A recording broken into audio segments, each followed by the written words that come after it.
The Pearl of Patience. This message was originally preached in January of 1880 by Charles Haddon Spurgeon. The text for our message comes from the book of James, James chapter 5, verse 11. You have heard of the patience of Job, and have seen what the Lord finally brought about. The Lord is full of compassion and mercy. We often need to be reminded of what we have heard, for we are far too ready to forget. We are also so slow to consider and meditate on what we have heard, that it is profitable to have our memories refreshed. At this time, we are called upon to remember that we have heard of the patience of Job. We have, however, I trust, gone beyond mere hearing, for we have also seen in the story of Job that which was intended to be set vividly before our own eyes. You have heard of the patience of Job and have seen what the Lord finally brought about. Faith, which is the soul's sight, comes by hearing. The intention of preaching the gospel to the ear is to make plain to everyone the administration of this mystery, which for ages past was kept hidden in God, who created all things. Inward sight is the result of all fruitful hearing. Now, that which is to be seen in the Scriptures is somewhat deeper, and calls for more thought than that which is merely heard. You have heard of the patience of Job, an interesting history, which a child may understand, but it needs divine teaching to see to the bottom of that narrative, to discover the pearl which lies in the depths of it. It can only be said of enlightened disciples, you have seen what the Lord finally brought about. The Lord is full of compassion and mercy. At the same time, that which is seen is also more precious to the heart, and more abundantly enriches the soul than anything which is only heard. I realize that it is a real benefit to our minds to have heard of the patience of Job. It comforts and strengthens us in our endurance. But it is infinitely better to have seen what the Lord finally brought about, and to have perceived the enduring tenderness and compassion which are displayed even in his painful chastisements. This is indeed a choice vein of silver, since he that has dug in it is far richer than the more superficial person, who has only heard of the patience of Job, and so has only gathered surface truth. The patience of Job, as we hear of it, is like the shell of some rare nut from the Spice Islands, full of fragrance. But what the Lord finally brings about, when we finally see it, is like the kernel, which is rich beyond expression with the fullness of fragrant essence. Note well the reason why the text reminds us of what we have heard and seen. When we are called to the exercise of any great virtue, we need to call in all the helps which the Holy Spirit has bestowed on us. We will need to spend all of our wealth of hearing and seeing in our heavenly warfare. Often we will be forced to prepare our minds for spiritual battles by remembering the examples which we have heard, such as that of Job. The patience of Job will equip us for the struggle. And what the Lord finally brought about, which we have seen, will reinforce the whole equipping process. The virtue we are called to exercise is that of patience. And therefore, to help us to do it, we are reminded of the things that we have heard and seen.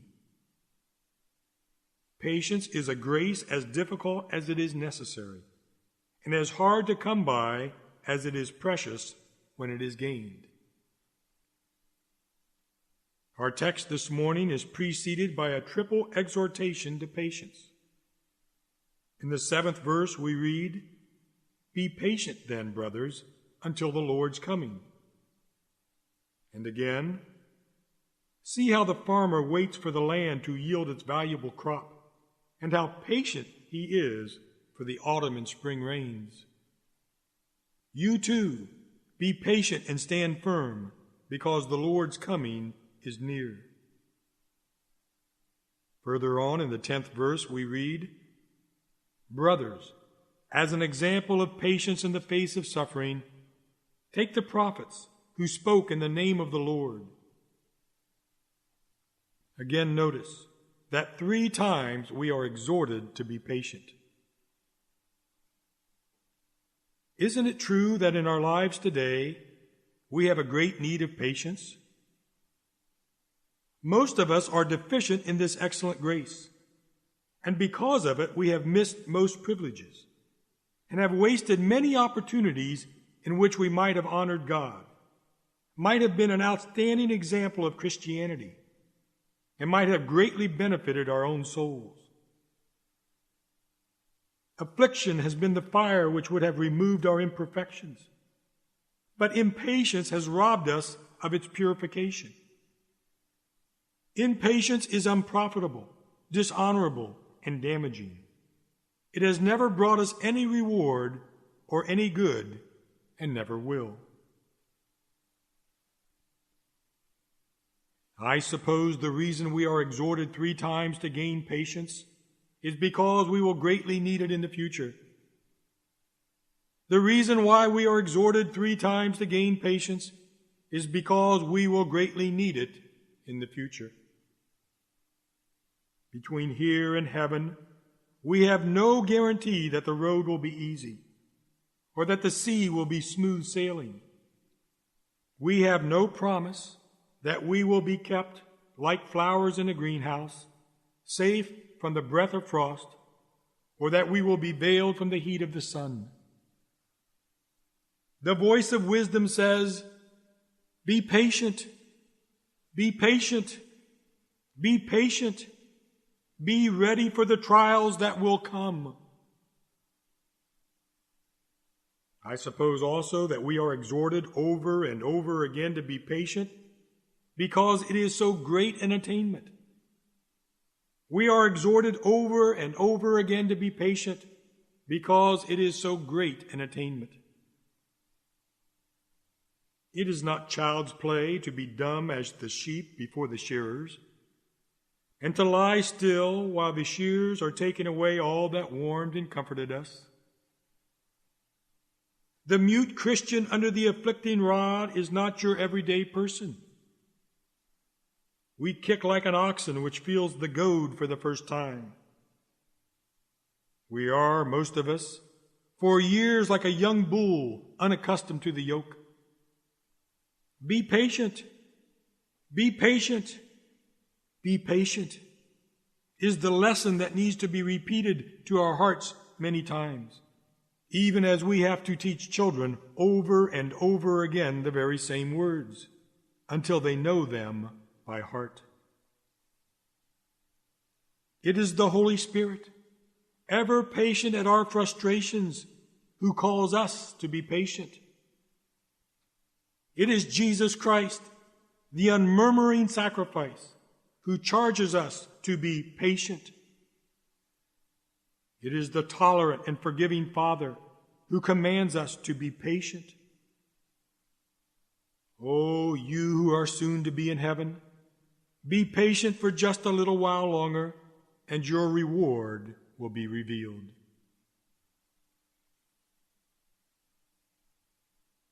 Now let us briefly meditate upon these 2 thoughts. First, we are reminded of the advantage to be patient, and it is not an unheard of virtue. You have heard of the patience of Job. And secondly, we are commanded to be patient, and it is not an unreasonable virtue. for you have seen what the Lord finally brought about. The Lord is full of compassion and mercy. First, it is not an unheard of virtue to be patient. You have heard of the patience of Job. Observe that the patience of Job was the patience of a man just like us, imperfect and full of weakness. The patience of Job was the patience of a man just like us, imperfect and full of weakness. One has rightly said, "We have heard of the impatience of Job as well as of his patience." I am glad the divine biographer was so impartial. For if Job had not been somewhat impatient, we might have thought his patience was something unique and above the reach of ordinary men and women.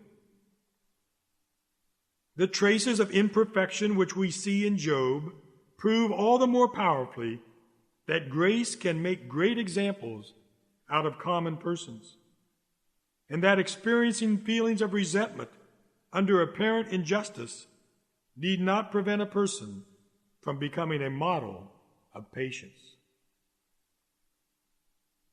I am thankful that I know that Job did in fact speak somewhat bitterly and proved himself a common man. It was a man of flesh and blood, such as mine, who said, "Shall we accept good from God and not trouble?" Yes, it was a man of similar passions that we have, who said, "Though he slay me, yet will I hope in him." You have heard of the patience of your Lord and Master, and tried to copy it, and half despaired. But now you have heard of the patience of his servant Job, and knowing as Job did that your Redeemer lives, you should be encouraged to emulate him in obedient submission to the will of the Lord. Observe that the patience of Job was the patience of a greatly tried and tested man. The patience of Job was the patience of a greatly tried and tested man. Job could not have exhibited patience if he had not endured trial. And he could not have displayed a patience whose fame rings down through the ages, even to our day, if he had not experienced extraordinary affliction. Reflect, then, that it was the patience of a man who was tested in his wealth and assets. It was the patience of a man who was tested in his wealth and assets. All his wealth was taken from him. 2 or 3 servants were left only to bring him bad news, each one saying, "I am the only one who has escaped to tell you." His flocks and his herds were gone. The house in which his children had met was destroyed, and the princely man of Uz sat down among the ashes. You have heard of the patience of Job and the loss of his property and wealth. Haven't you seen that if all your wealth is lost, God is still your rich Father? Reflect that it was the patience of a man who was caused to suffer extreme family trials. The patience of Job was the patience of a man who was caused to suffer extreme family trials. All of his children were killed without a warning, dying while they were feasting and drinking, without the awareness of doing anything wrong. Men and women are usually unguarded and, in a sense, unready, for the Spirit is not convicting them of any sin. His children died suddenly, and there was a serious mystery about it. For a mighty wind swept in from the desert and struck the 4 corners of the house, and it instantly collapsed on them. And such an incident must have caused Job to imagine in his mind that it was caused by either the judgment of God or the influence of Satan. Such thoughts must have been most painful for Job. The death of his dear children was so unexpected and bizarre, and yet it happened, and they were gone. Not one son or daughter was left. All were gone. All were gone. Job sits among the ashes as a childless man. You have heard of the patience of Job. Oh, to have patience, patience when experiencing grief and sorrow, patience even when Satan continues to shoot his flaming arrows. Then, and here I speak mainly to myself, you have heard of the patience of Job under personal affliction. You have heard of the patience of Job under personal affliction. It has been well said by one who knew mankind brutally well, that we easily bear the afflictions of other people, but when it touches our own flesh and bones, these trials can be overwhelming, and we need to have an unusual amount of patience. Most likely none of us have ever known the same degree of bitter pain as Job must have suffered. And yet we have had weary nights and dreary days. Each bone in our body has claimed a prominence in anguish, and each nerve has become a road for armies of pain to march over. We know what it is to feel thankful tears in our eyes, merely for having been turned over in our bed of sickness. Job, however, far surpasses us. You have heard of the patience of Job, and you know how he did not sin when he was covered with painful sores from the soles of his feet to the top of his head. In addition to all of this, Job bore what is perhaps the worst form of trial, namely mental distress.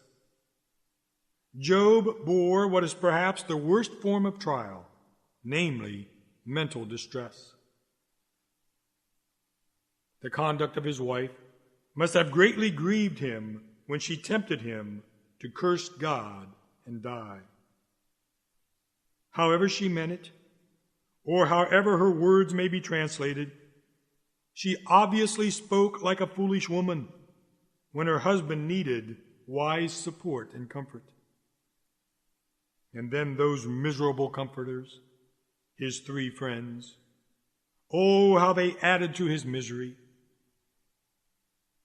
Cold-blooded mortals sneer at sentimental grievances, but I speak from my heart when I affirm that griefs which do not break bones or cause any financial loss may yet be among the sharpest whips of sorrow. When the pain enters into the soul, we know the very soul of suffering. See how Job's friends troubled him with arguments and worried him with accusations. They rubbed salt into his wounds. They threw dust into his eyes. Their tender mercies were cruel, though well-intentioned. Woe to the man who in his darkest hour is hissed at by his friends. Yet the hero of patience did not sin. You have heard of the patience of Job. Job was in all respects in a most difficult and anguishing situation. He was not inventing or imagining evil. His sufferings were not imaginary losses nor minor calamities. He had not simply lost one child out of a numerous family, nor a few thousand out of a vast fortune, but he was brought to the deepest levels of grief and sadness, abject poverty, and terrible torment of body and mind. But despite it all, you have heard of the patience of Job, and have heard more of his patience than of his sufferings. What a wonderful mercy! What a wonderful mercy to have heard of such a man, and to know that one of our own race passed through the blazing furnace and yet was not consumed. The patience of Job was the patience of a man who endured up to the very end. The patience of Job was the patience of a man who endured up to the very end. No breakdown occurred. At every stage he triumphed, and to the utmost point he was victorious. Traces of weakness are manifest, but they are majestically overlaid by evidences of gracious power. What a marvelous man he was with all those aches and pains, still bearing witness to his God, saying, "He knows the way that I take. When he has tested me, I will come forth as gold." Job reasons well, even in the heat of his passionate zeal for his character. He reasons bravely, too, and he rightly discerns the points of his adversaries like a trained logician. He holds tightly to his integrity and will not let it go. And best of all, he cries out, "I know that my Redeemer lives, and that in the end he will stand up upon the earth.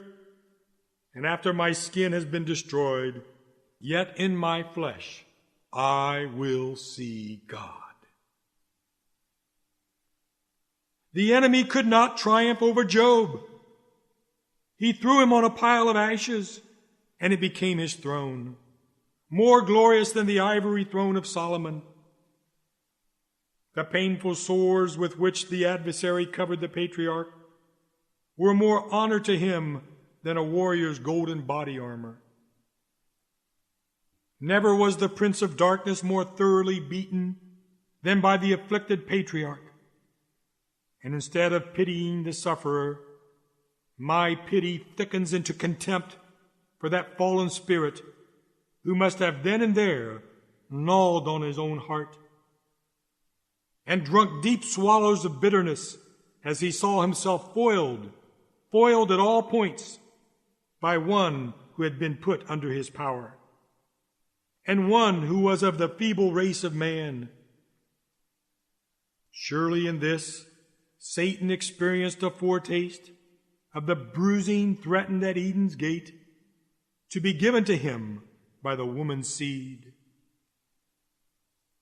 Yes, Job endured to the end, and therefore he stands as a pillar in the house of the Lord.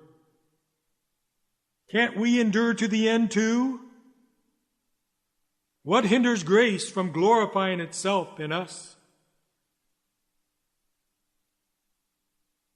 We may once more say that the patience of Job is the virtue of one who thereby has become a great power for good.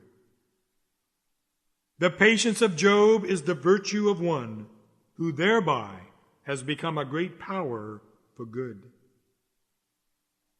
You have heard of the patience of Job? Yes, and all through the ages we have heard of the patience of Job. And heaven has heard of the patience of Job, and hell has heard of it too, and not without results in each of these three worlds. Among men and women, the patience of Job is a great human and spiritual force. This morning, when meditating on it, I felt ashamed and humbled, as thousands have done before me. I asked myself, what do I know of patience when I compare myself with Job? And I felt that I was so much unlike the great patriarch as I possibly could be. I remember a minister who had been somewhat angered by some of his congregation, and therefore preached from the text of Leviticus chapter 10, verse 3, which says, "Aaron remained silent." It was remarked that the preacher's likeness to Aaron reached no further than the fact that Aaron remained silent, and the preacher did not. We must humbly confess that our likeness to Job is much the same. Job was patient, and we are not. Yet as I thought of the patience of Job, it caused me to hope. If Job was patient under trial and suffering, why shouldn't I be patient too? He was only a man. What was produced in one man may be produced in another. He had God to help him, and so have I. He could fall back on the living Redeemer. So can I. And why shouldn't I? Why shouldn't I attain patience as well as Job? It made me feel happy. Happy to believe that by the power of the Holy Spirit, I too could endure the will of God. Be like Job, beloved friends. Don't be struck down. What God has done for one man, he can do for another.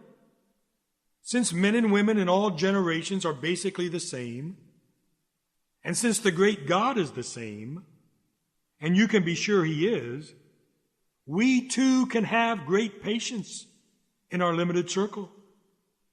Our patience may be heard of among those who prize the fruits of the Spirit.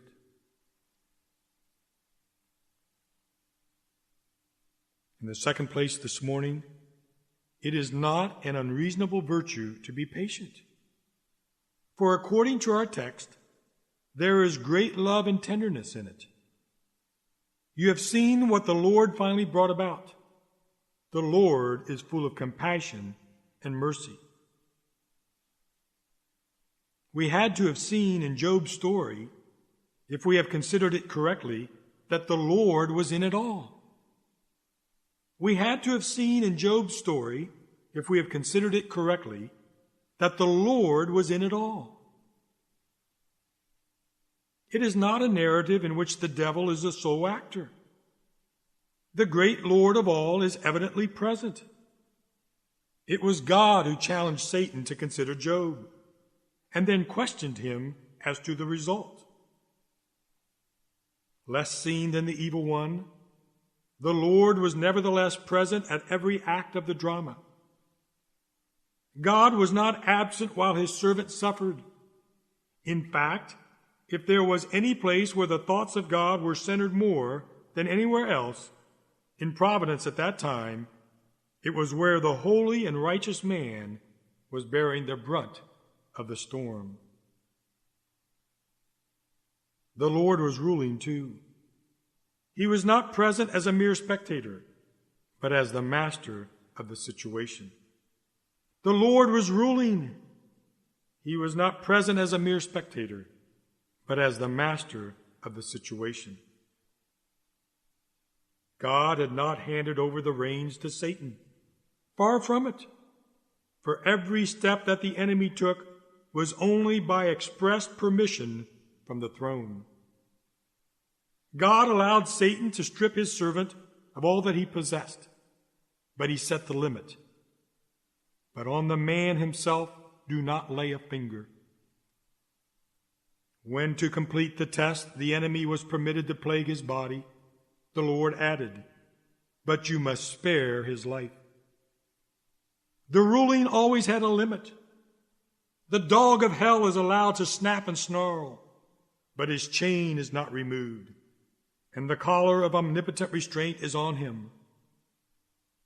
Come, dear friends, you that are in trouble, remember that God is in your sorrow, ruling it to its desired end, and ensuring that it will go no further than that which is according to his will. Therefore you have neither suffered, nor in the future will suffer, any more than his infinite love permits. Moreover, the Lord was blessing Job by all his tribulation. The Lord was blessing Job by all his tribulation. Untold blessings were coming to Job while he seemed to be losing everything. It was not simply that the latter part of his life was more blessed than the first, but all along, every part of the testing process was working together for his good. Now we have seen what the Lord finally brought about. He brought about abundant blessings. The Lord was standing by every moment to stop the refining process when it had come to its ordained limits, so that no more of it should happen than that which was really beneficial, and at the same time no less than what would secure his gracious purpose. The Lord was wise and tender with Job, and even in his case, the painful affliction was not allowed to proceed a single degree beyond the necessary point of intensity. And when we stop to look at Job's entire life, we see that the Lord in mercy brought him out of it all with indescribable advantage. When we stop to look at Job's entire life, we see that the Lord in mercy brought him out of it all with indescribable advantage. He who tested with one hand supported with the other. Whatever Satan's purpose might have been in tempting Job, God had a purpose which overruled that of the destroyer, and that purpose was satisfied throughout the entire ordeal. From the first loss which happened among the oxen to the last taunt of his 3 accusers, it was never a question in the heights of heaven as to the ultimate issue. Eternal mercy was putting forth its irresistible energy, and Job was strengthened through the trial, and to me became a wiser and a better man. Such is the case with all afflicted saints. We too can be patient under our trials, for the Lord allows them. He is ruling in all their circumstances. He is blessing us by them. He is waiting to end them, and He is pledged to bring us through them. Therefore, won't we gladly submit to the Father of our spirits? Isn't this our deepest wish? Your will be done. Will we argue with that which blesses us? Will we complain when the end of the trouble is so near and so blessed? No. We see that the Lord is full of compassion and mercy, and therefore we will be patient. Beloved, let us accept future sorrow with joy, for it is divine love which will add to our remaining years whatever sorrowful seasons may yet come to us. Job's life could have ended without the trial, but if Job, with perfect knowledge of all things, could have had his choice, wouldn't he have chosen to endure the trial for the sake of all the blessings which came of it? We would have never heard of the patience of Job if he had continued in his prosperity. And that first part of his life would have made a very poor example in history as compared with what we now find in the pages of Scripture. Camels, servants, and children make up a picture of wealth, but we can see this any day. The rare sight is the patience. This is what raises Job to his true glory. God was doing good to his faithful servant and even rewarding his righteousness when he counted him worthy to be tested. The Lord was taking the surest and kindest way to bless and honor one who was a blameless and upright man, one who feared God and shunned evil. It was compassionate of the Lord to permit the painful trials to come upon Job for his good. There was more mercy in subjecting him to it than there would have been in screening him from it. False compassion would have permitted the good man to die in his nest, but true compassion puts a thorn in it and made him fly up like an eagle. It was a great mercy after all, which took him out of the state in which he lived in comfort and luxury and threw him into the mire by which he was weaned from the world and made to look more fervently for a better world to come. No doubt, in Job's character, the Lord saw certain deficiencies which we cannot see, which he desired to remove, and perhaps he also selected some special qualities which needed to be supplied. And divine love undertook to complete his perfect character. Perhaps his prosperity had so sunburned him until he had grown somewhat hard in tone and sharp in judgment. And therefore the Lord needed to soften and mellow his gracious spirit. The things lacking were not common virtues, for in these he was perfect, but rather certain rich and rare tints of the higher life. And these could not be imparted by any other means than severe suffering. Nothing more could really be done for Job without this special agency. For doubling the number of his camels and sheep would only enlarge his cares. He already had enough children. He had a sufficient family and earthly things in abundance. But to give him twice the grace, twice the experience, twice the knowledge of God, perhaps twice the tenderness of character he had ever possessed before, was a mode of enrichment which the merciful and compassionate Lord adopted out of the greatness of his wisdom and favor. This was the only way in which Job could be made doubly rich in the rarest of all treasures, and the all-merciful God designed and applied that method. Examining the matter from another point of view, it may appear that Job was tested in order that he might be better able to handle the exceptional amount of property which the Lord had resolved to give to him. That double portion might have been too much for the patriarch if he had not been lifted into a higher state. If abundance is hard to bear, overabundance is even worse, and therefore to those he loves, the Lord gives more grace. Job, by his trials and patience, received not only double grace and double wealth, but double honor from God. Job, by his trials and patience, received not only double grace and double wealth, but double honor from God.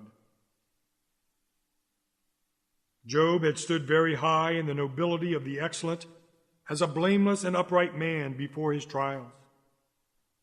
But now he is advanced to the very highest rank of spiritual nobility. Even our children call him the most patient man who ever lived under severe trials and sufferings. He rose from the knighthood of sincere goodness to the nobility of heroic endurance. At first, he had the honor of behaving admirably amid wealth and ease, but he was in the end elevated to sit among those who glorified God in the fires. Benevolence, justice, and truth shone as bright stars in the sky of his heavenly character. But now the moon of patience shines like silver and lights up the scene with a superior beauty. Perhaps the Lord may love some of us in the same way and give us the dignity of endurance by making us knights, not of the golden fleece, but of the iron cross. Only one full of compassion and mercy could plan such a lot for our unworthy selves. Lastly, Job, by his trials and the grace of God, was lifted up into the highest position of usefulness. Job, by his trials and the grace of God, was lifted up into the highest position of usefulness. Job was useful before his trial, as few men of wealth and influence have been. But now his life possesses an enduring fruitfulness which blesses multitudes every day. Even we who are here today have heard of the patience of Job. All the ages have had this man for their teacher.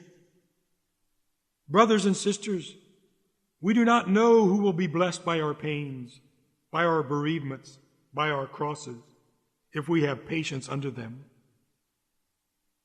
This is especially so with God's ministries. If they are to be truly useful to God, then their path to usefulness is up the rocky side of the mountain. If we are to comfort God's afflicted people, we must first be afflicted ourselves. Tribulation will make our wheat fit to be bread for the saints.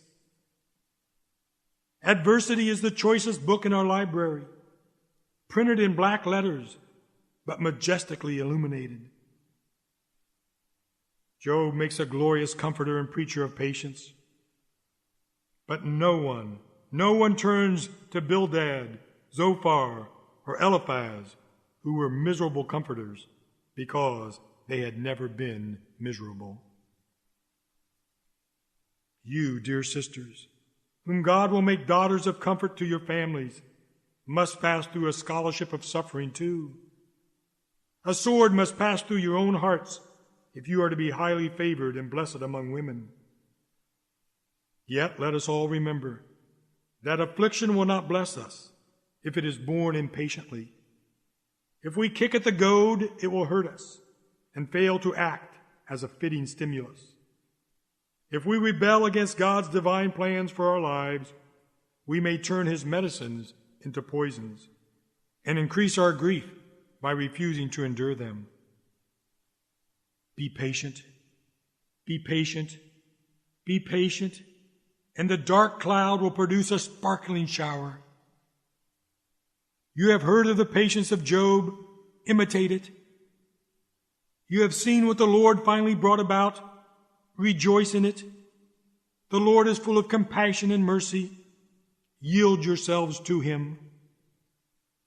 O divine Spirit, plant in us the sweet gift of patience, for our patient Savior's sake. Amen.